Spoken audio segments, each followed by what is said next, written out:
You ever have those days when you just want to go home and run away somewhere and hide in a cave for the rest of your life? That's the way I felt yesterday.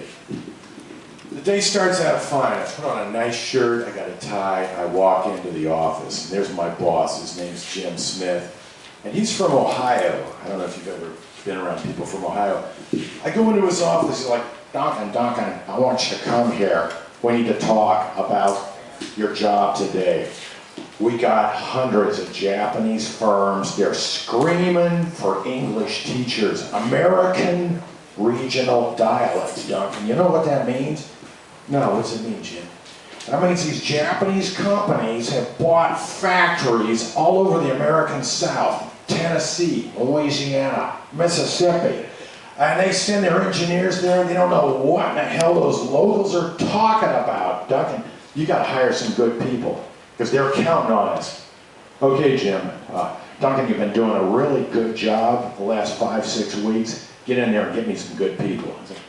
That was a lie. I haven't hired anybody the last 5 or 6 weeks. I've been failing at my job.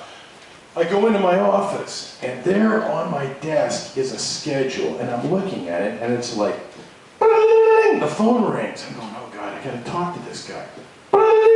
Greenville, Mississippi, that's in the north, and I pick up the phone. Hello? Oh, Mr. Trout, my name is Will Hayne, and I want you to know that I am the boy for the job. I'm going to come in there to Japan and teach those executives how to speak good northern Mississippi English. I'm like, excellent, Mr. Hayne. I got your resume in front of you. I see your qualifications. I've got qualifications, son. I can teach for 15 years. Thank you, Mr. Hayne. We're going to look over your application and we'll get right back with you. Thank you. That guy's a teacher. He sounds like a mental patient. The phone's ringing again. I look at my schedule. It's like, oh my God, Little Rock, Arkansas. I'll pick up the phone. It's like, hello, can I please speak to Duncan Trout? I'm going, is this Bill Clinton? Duncan, I'm calling about our phone interview. My name is John Phillips, excuse me. And I'm a boy for the job, Duncan. I said, what, sir? Like, let's just cut to the chase. Just say yes, I'll be on the next plane to Tokyo and I'll teach some people some good English. I can handle a boy.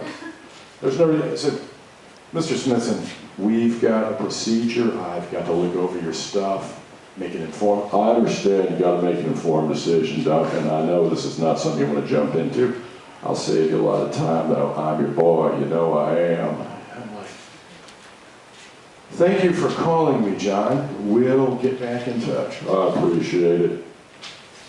Bling, bling. The phone is ringing. I'm going, I got to collect my thoughts. I look at the schedule, and this is Springfield, Arkansas. I'm going, wait a minute. That's Ozarks, that's in the mountain. I pick up the phone, hello? Hello, Natalie speaking, Duncan Trout. I'm going, what? My name is Bill Bob Horton, Mr. Trout. It's a pleasure talking to you, sir. But a pleasure is mine, too. Now listen, I've been spending years and years and years teaching these poor little disadvantaged Mexican kids that their mommies and daddies cross the Rio Grande, come up here and take jobs away from people. Well, that's okay, because they pay me really well to teach them English. And I think I'm your boy, and I think you and I can really make a hell of a team teaching English and Japanese businessmen. I said, thank you very much, Mr. Horton.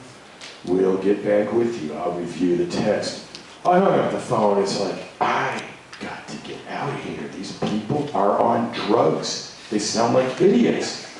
All of a sudden, boom, Duncan, I want you to come into my office and talk to me. It's Mr. Smith. I go in the office like, Duncan, you just had 3 interviews on the phone. How are those people? I say, they're idiots, Mr. Smith. We cannot hire them. They're retarded. They talk like they're on drugs. We cannot. Duncan, listen. Do they got the regional dialect you need? Yeah, but it's not standard English. It's like lunatic English. Duncan, that's what the Japanese want. You gotta hire those people.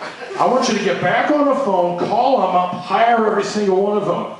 No, you can't meet me. Duncan, be a professional. The Japanese companies are crying for these English teachers. So I hired them all. That night I went home. I was crushed. I fell asleep. I dreamed I was at the Mitsubishi Corporation annual stockholders meeting. The CEO gets up there and he's like, "Well, hi there, everybody. I want to welcome you to our annual meeting, and I'd like to pass on the speech to the Chief Financial Officer." It's like, "Well, hello there, everybody. It sure is a delight to see all of you. And I'd also like to bring in the Vice President of the company, and that's Wilbur Finmeyer. Well, hi there." No, I'm sorry. Sorry, I forgot my dialect. I want to thank all you people for coming here, and I think we've had a really successful year. We're going to go over the figures and show you that we've made an awful lot of money for the stockholders, and thank you very much. I woke up in a sweat at 3 in the morning. This is a nightmare. What are we doing to the Japanese? We will answer for this one day. Thank you very much.